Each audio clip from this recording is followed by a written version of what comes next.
जी star news से आइए डालते हैं आज की मुख्य खबरों पर एक नजर। कानपुर कमिश्नरेट के मुखिया अखिल कुमार की ईमानदारी छवि पूरे शहर में जानी जाती है। उनके नेतृत्व में अपराध पर लगाम लगाने और पारदर्शी कार्यशैली की कई मिसालें देखने को मिली हैं। अफसोस की बात यह है कि माथद पुलिसकर्मी अभी भी अपनी कार्यप्रणाली सुधारने के बजाय मनमानी रवैया और भ्रष्टाचार से बाज नहीं आ रहे हैं। ताज़ा मामला चकेरी थाना क्षेत्र के श्यामनगर चौराहे का, जहां 13 जुलाई को एक सड़क दुर्घटना हुई। सड़क दुर्घटना के बाद गाड़ी मौके से फरार हुई। घायल वृद्धा की नजदीकी आरोग्य नर्सिंग होम में भर्ती कराया गया। वहीं इस घटना ने पुलिस की कार्यप्रणाली पर गंभीर सवाल खड़े किए। जानकारी के मुताबिक पीड़िता ने एक वाहन का फर्जी नंबर लेकर पुलिस में रिपोर्ट दर्ज कराई। इस रिपोर्ट के आधार पर विवेचना कर रहे नरेंद्र कुमार ने संबंधित कार स्वामी पर दबाव बनाना शुरू किया। पीड़ित कार मालिक का आरोप है कि विवेचक ने उन्हें फंसाने की धमकी दी, समझौते के नाम पर सुविधा शुल्क यानी रिश्वत मांगी। कार मालिक द्वारा कराई गई स्वतंत्र जांच में चौंकाने वाले तथ्य सामने आए। नर्सिंग होम में पीड़िता के पैर में केवल कच्चा प्लास्टर चढ़ाया गया था। कोई भी गंभीर चोट नहीं पाई गई है। इसके बावजूद रिपोर्ट में 9 जगह फ्रैक्चर दिखाया गया। अस्पताल बिल अभी भी अनपेड है।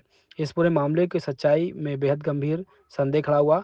घटनास्थल पर मौजूद गवाहों चौकी दीवान अशोक कुमार, वृद्धा की बेटी दुष्यंत सिंह और स्वयं शिकायतकर्ता ने बयान दिया कि पंकज सिंह की कार से कोई दुर्घटना नहीं हुई। बावजूद इसके पुलिस ने एफआईआर में वाहन स्वामी को फंसाने की कोशिश की।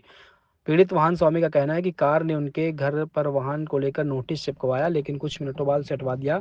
इस पूरे घटना का फुटेज भी पीड़ित के पास मौजूद है। सवाल यह है कि आखिर इतनी जल्दबाजी में नोटिस क्यों हटाया गया। पीड़ित का आरोप है कि विवेचक नरेंद्र कुमार लगातार समझौते की डील कराने को लेकर फोन कर रहे हैं। इससे साफ जाहिर है कि मामले में पुलिस की भूमिका बेहद संदिग्ध है। स्थानीय लोगों के गवाहों और के बयानों को नजरअंदाज कर केवल एक तरफा कार्रवाई क्यों की जा रही है, सबसे बड़ा प्रश्न है। इस पूरे मामले में पुलिस की कार्यप्रणाली और ईमानदारी पर गहरे सवाल खड़े हो रहे हैं। लोगों का कहना है कि जब कमिश्नरेट प्रमुख ईमानदारी की मिसाल बने हैं, तो अधीनस्थ अधिकारी क्यों फर्जीवाड़ा और भ्रष्टाचार से बाज नहीं आ रहे। क्या पुलिस की वर्दी पहनते मानवता शरीर से त्याग देते हैं? सर, मेरा नाम पंकज कुमार सिंह है। मैं श्यामनगर पीएससी मोड़ पे रहता हूँ। 13 जुलाई को मैं यहाँ श्यामनगर पेट्रोल पंप से डीजल लेके अपना घर की तरफ जा रहा था, तो वहाँ पे कुछ देर पहले किसी महिला का एक्सीडेंट हुआ था।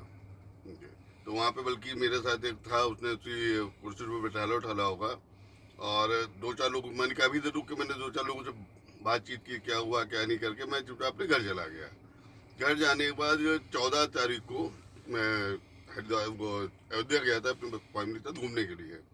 16-17 तारीख को मेरे पास फ़ोन आया कि श्यामनगर चौकी से कोई मोहित करके सिपाही थे, उन्होंने फ़ोन किया कि आपकी गाड़ी का यहाँ पे एक्सीडेंट हुआ है 13 जुलाई को, और आपके खिलाफ कोई महिला एप्लीकेशन दे रही है, तो आप तत्काल चौकी आ जाइए। तो हमने उससे बोला कि सर हम भी बाहर हैं, कल आते हैं आके। तो 18 तारीख को मैं चौकी पहुँचा। चौकी पहुंच के सारी बातचीत बताई गई, उनको वो किया, तो जिसमें नरेंद्र जी कहते हम बीजी है ये है, तो वहाँ पे जो दीवान जी थे अशोक कुमार, हम और एक हमारे भाई थे दुष्यंत सिंह, और जो महिला का एक्सीडेंट हुआ उसकी बेटी थी।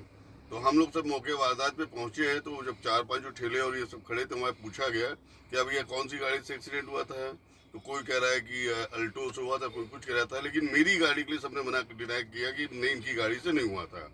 फिर वो लड़की चिल्लाने लगी, कहने लगी नहीं हम ये सब नहीं मानेंगे, ये सब कुत्ते इनसे मिले हैं, ये है दुनिया भर का। वही अशोक के सामने बोलने लगी। फिर वहाँ के फुटेज के कवरेज चेक करने के लिए बोला गया। तो जितने भी थे साक्षी के यहाँ गए, उनके पास भी लेट हो गया था। दवा फैक्ट्री एक है वहाँ पे, वहाँ भी नहीं हो गया था। तो मेरा ही एक मित्र था, टायर वाला है, जब उससे रिक्वेस्ट की तो उसने अच्छा देख लो।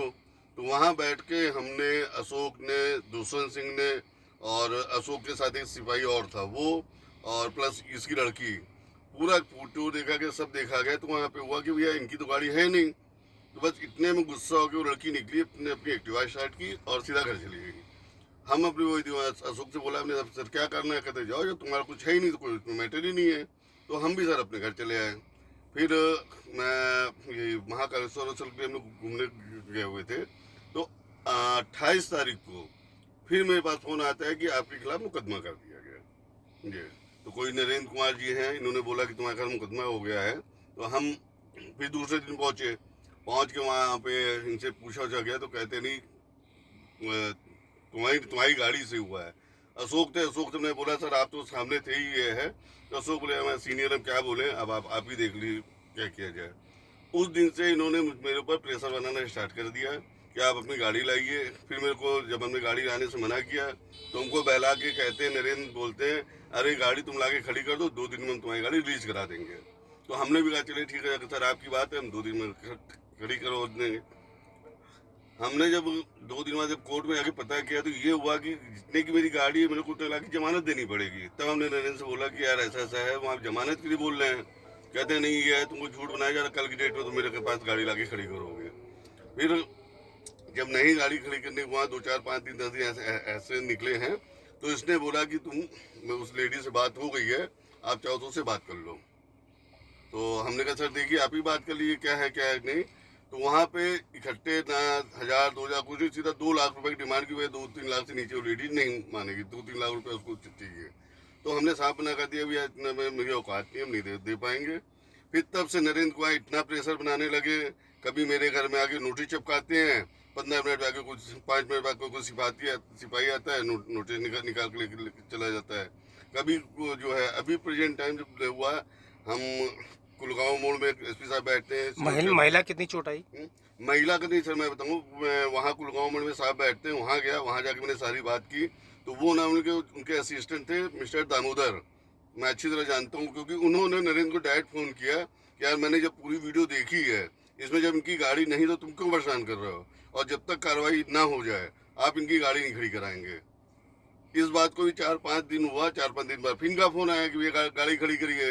तो हमने कहा दामोदर। महिला को चोट कितनी आई? महिला को हाँ सर वही बता रहा हूँ, जब मैंने फिर FIR पढ़ी, FIR में देखा कि जैसा कि उन्होंने बताया FIR में कि मैं रौनते हुए चला गया। सर बताइए किसी 70 साल की औरत के ऊपर अगर गाड़ी टक्कर मार के मैं रौनता चला जाऊंगा उसका क्या हाल होगा। फिर भी मैं मानवता के नाते मैं आरो हॉस्पिटल गया, आरो हॉस्पिटल में वहाँ से बातचीत हुई तो ये पता चला कि महिला की एड़ी में नीचे एड़ी में चोट आई हुई है और डॉक्टर्स ने वहाँ कच्चा प्लास्टर घुटने से लेके नीचे तक कच्चा प्लास्टर बांध दिया गया, जिसका बिल भी उन्होंने पेड किया, लड़ाई झगड़ा करके खाली 1000 रुपये फेंक के चली गई। और झूठ बोलते हो कि उर्सला रिफर किया गया है, तो डॉक्टर ने बोला हमने किसी को कोई रिफर नहीं किया। FIR में क्या दर्ज है?